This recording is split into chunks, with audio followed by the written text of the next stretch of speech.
Okay, so the last section of the cultural diversity that we're going to talk about for South Asia is Bollywood. Okay? And Bollywood is the largest of the Indian film industries, the kind of the most famous, the one that is the most well known outside of India. Okay? And we'll talk about this woman in just a minute. She is one of the most famous Bollywood actresses. So Bollywood is the movies that are shot using the language Hindi. Right? Remember, the I at the end is the language. So this is the where the characters are speaking Hindi. There are other film industries within India that have their own movies in their own languages. For example, there is an industry called Tollywood, which is the Tamil cinema. Right? We talked about Tamil being one of the really important Dravidian languages. So there are a number of different schools of movie making within India. Tollywood is one of them, but Bollywood is the most famous. So why is it called Bollywood?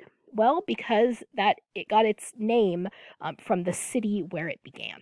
Okay, it is centered in what is today known as Mumbai. And Mumbai is a very large city. It's one of the very largest cities in the world. It's on the western side of the peninsula. And it used to be known as Bombay. That was a British corruption of the word Mumbai. They kind of heard it and squished it together, and it became Bombay. And so that was the former name. And when the movie industry began to emerge, it was still known as Bombay. So they took the B, stuck it on Hollywood, and it became Bollywood.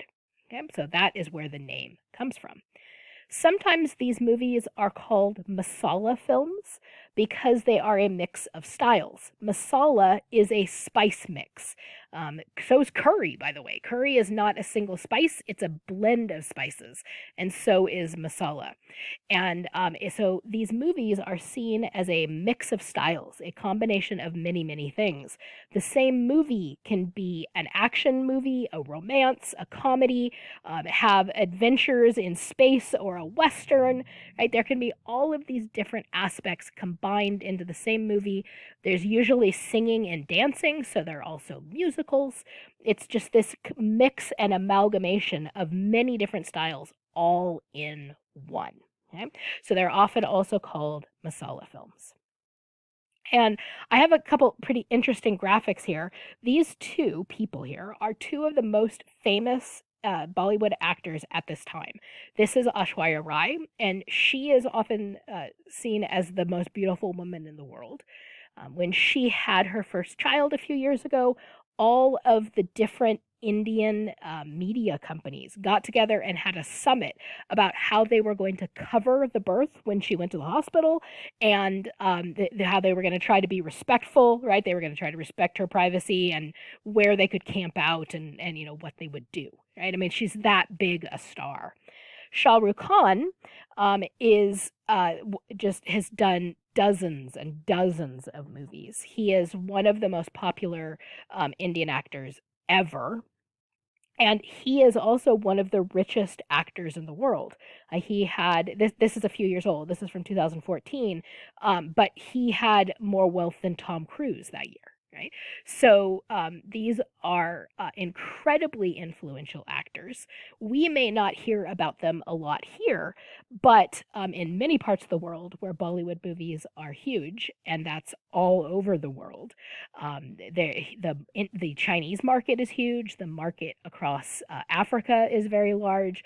The market in places like Dubai and Pakistan and Iran is very large. So the fact that in the United States we aren't as familiar with them, well, they're popular in many, many places, and you can actually get a number of the movies on Netflix and on Amazon, and they're really fun to watch. Many of them have subtitles, but many times English is also being spoken. And I really recommend that you look up some of them, especially Shah Rukh Khan's movies. There's a lot of really fun ones that are on Netflix. Okay? And so we talked about Nollywood too, right? When we were talking about Nigeria, when we were talking about sub-Saharan Africa. And here's the comparison between the number of movies made in the United States and the number of movies made in Nollywood. Well, now we're talking about Bollywood, right, which is even bigger. They make more movies than even in Nollywood. And here's the chart of the number of productions. This is again 2014, so it's a few years old, but the overall pattern still holds. There are fewer than 500 movies made in the United States each year. That year, there were 1,600 movies made in India, right, in Bollywood. So this is a huge movie industry. It employs lots and lots of people. It generates huge amounts of money. The overall amount of money generated is still larger for the movies from Hollywood because they're released much more widely, and they've still got the blockbusters going, right? But just the amount of money, and then if we look at just ticket sales, look at this. Look at the number. There's 1.3 million in the United States, 2.6 million here in India. Right? So movies are very popular. Bollywood is very popular and very, very effective. They make movies quickly that appeal to large audiences, and their popularity is only growing. I've put an article about what makes Bollywood movies so special. This is Shah Rukh Khan in one of his very first roles. The name of the movie is actually in a list that is in this article, and it is available on Netflix, so you can watch it. It played for something crazy like 30 years in the theaters continuously. I think it holds the world record for the length of time that a movie has been continually playing in a theater. But this is more than just entertainment, because this is also a geopolitical aspect. There are many geopolitical aspects to Bollywood and to movies overall, especially as globalization continues, especially as we tend to consume culture from other places. Right?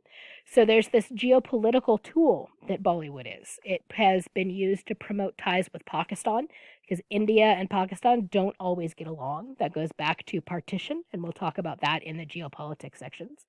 And it also has been promoting ties with other countries like Afghanistan, Iran, Dubai, China, many countries in Africa. Right? So people want to see these movies, and these movies give the consumers a positive view of India.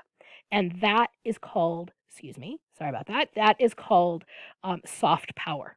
And this is a really important piece of globalization because instead of hard power, instead of countries forging ties through force, more and more we are doing this through perception, through images, through positive feelings, through culture, through food, through music, and in this case, movies, obviously. Right? And so Bollywood is a very important geopolitical tool for creating positive feelings about India. And there is a TED Talk that talks about this. This man is one of the former ministers in India. And he makes some really interesting points about the importance of Indian cinema, but also Indian food and a few other things, and the way that soft power has been raising the profile of India. So you're going to watch a segment of that as well. Okay, so let me know what questions you have, and we will talk more about geopolitics in the next section of lectures.